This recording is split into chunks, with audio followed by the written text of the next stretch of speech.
যদি x equal to 2 y equal to 1 সমীকরণ 2x plus 3y equal to k এর এটা সমাধান তেন্তে k এর মান নির্ণয় কৰা ইয়াত কি কৰিবা এই সমীকৰণটো লিখি লোৱা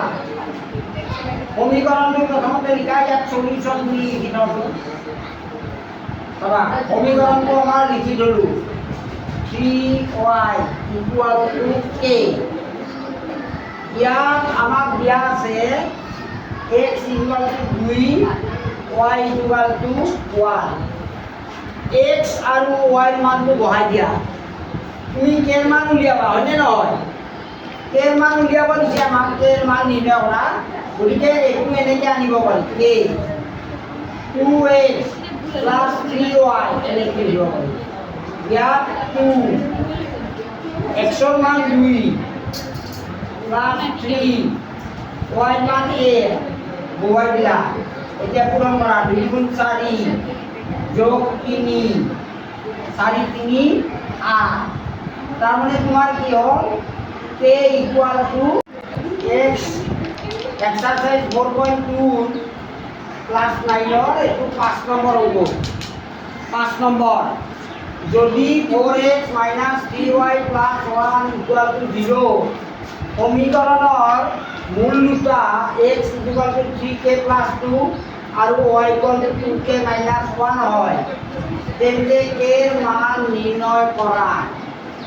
প্রথমতে কি করিবা 4x minus 3y plus 1 equal to 0 x এর মান কিমান দিয়া আছে চাই লোৱা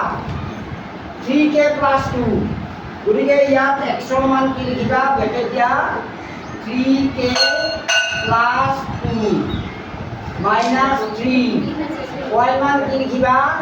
2k minus 1 plus 1 equal to